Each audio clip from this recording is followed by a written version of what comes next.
The 10-minute talent rant is live. I'm James Hornick, joined by Jeff Smith, and we are on the clock.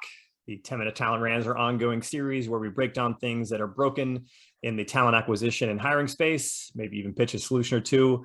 Before we dig in, all our content can be found at talentinsights.hirewell.com. This week's topic: candidates don't like bullshit homework. Yes, I love it. So this all started, we had an idea. Really, this idea started with coding tests. That's a problem, which we'll get into in a second. We realized it's a bigger topic than that because this goes far beyond just kind of technology and software development hiring. We also want to point out that not necessarily all homework is bullshit, or maybe I should say not necessarily all assessments are bullshit. Maybe all homework is bullshit still. I don't know. Good phrasing. There are valid and legitimate assessments that need to be done. They just need to be better conceptualized, whatever. I guess first off, Jeff, let me ask you, why is bullshit homework a problem? I mean, it's everyone hates busy work. Everyone. Yeah. Especially when you have absolutely no idea if there's going to be any sort of incentive at the end of the tunnel. Look, anyone good is basically there's going to be a decentivization, like on the priority list of your role if they're looking at other roles, if you're going to be incorporating homework early on. So job seekers just inherently have a low threshold by and large for doing any sort of this work in any market, let alone this market. Secondarily, asking people to do real work that's going to benefit your company, then not hire them and not pay them is straight up unethical. Yeah. Full stop.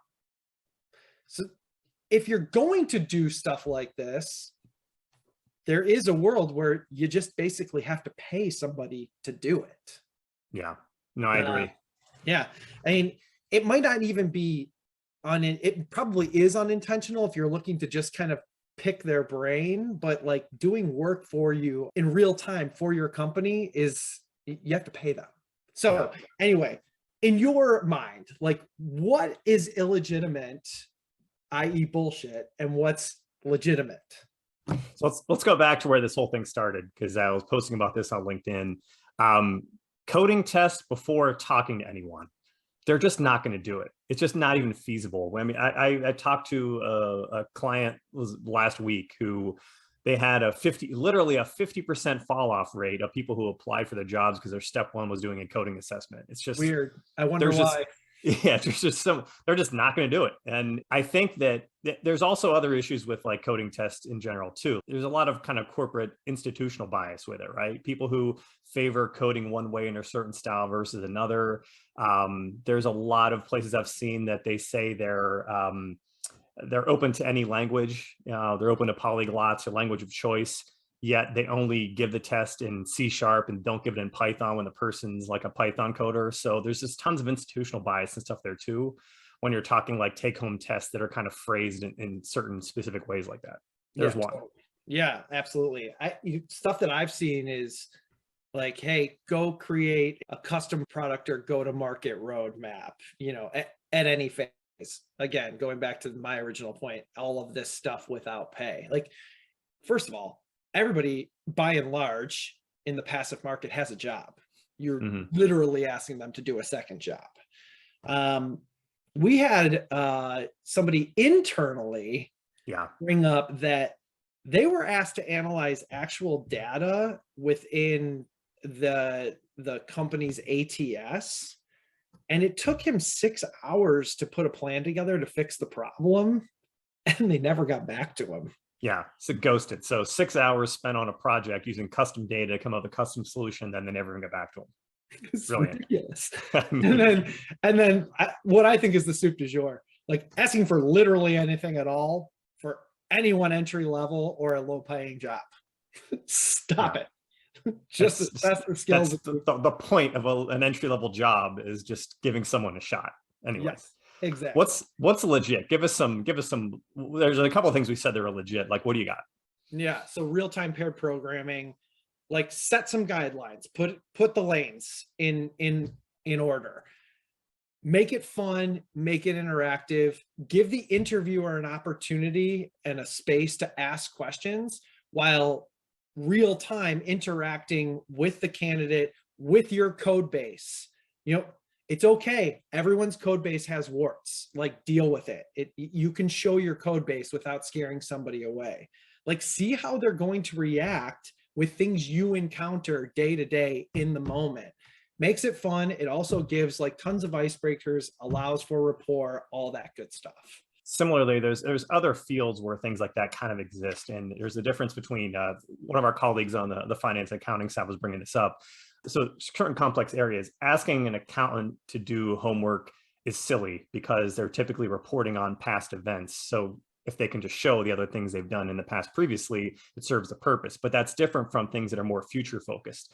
So like in the investment banking industry, if you're like forecasting out and synthesizing and creating something new, modeling techniques, you have to be able to prove you're able to do it based upon like new parameters and things like that. So there are times where, it is kind of a subtle difference when you're looking at past versus future events and things that are more customized. But anyway. Yeah, I think any real-time exercise in any discipline can work so long as it's well thought out. Yeah. And I like the fact that, especially if we're talking real-time exercises, you as an interviewer are putting some skin in the game, you know what I mean? Yeah. And actually getting a sense for how people work. So anyways, what do we do instead? Because we had a bunch of takeaways for this one. So like, instead of just like dishing out homeworks and assessments, what should we actually be doing? Lead us off on this. Yeah. Never, ever, ever, ever, ever, ever. Did I say ever?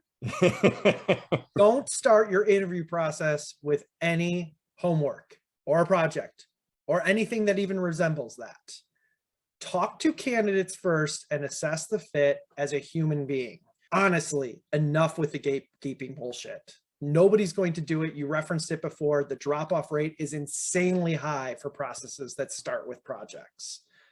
Make the homework, number two, make the homework mutually beneficial. So you're going to get some insights as like your company entity about the candidate's work product, but the assignment should inform that candidate about what their day-to-day work life will look like, hopefully in a positive way. Again, the whole idea of just being thoughtful about the exercise that you're putting together for these individuals.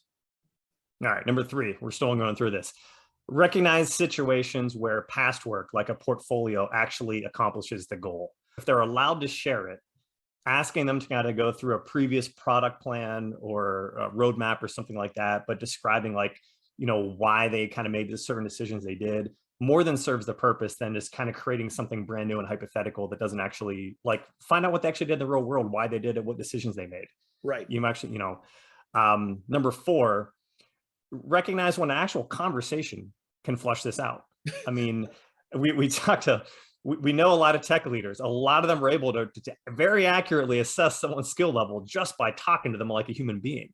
Right. And again, if needed, doing some sort of paired exercise, which we kind of mentioned before. But a lot of the things you're looking for to see if someone, you can just find that out by talking to people if you know what you're doing. Yeah, we've mentioned it a couple of times. Number five, if you're counting.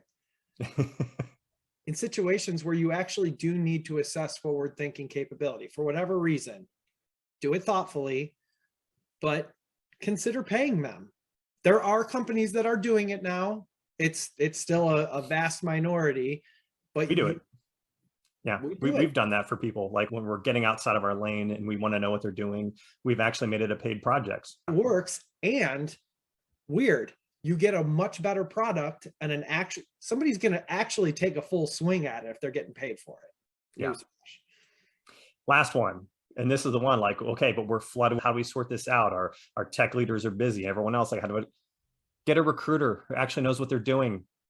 That's the reason why, if you have, whether it's tech or whether it's any other area, if you actually have someone who's a specialist recruiter, they don't need to fully vet them to the point where you need to be able to hire them. They just need to be able to vet them to the point where they know if you should talk to them or not. That's the entire point of the function. And if you have a recruiter who can't do that and everything's still getting through the cracks, you don't actually have a recruiter. Yeah, or a good one. Throwing that out there. Yeah. So we are short on clock. That's a wrap for this week. Thanks again for everyone for tuning into the 10-Minute Talent Rant, part of the Talent Insights series, which is always available for replay on talentinsights.hirewall.com, as well as YouTube, Apple Podcasts, Google Podcasts, Spotify, and Amazon. Jeff, thanks again as always. Everyone out there, see you soon.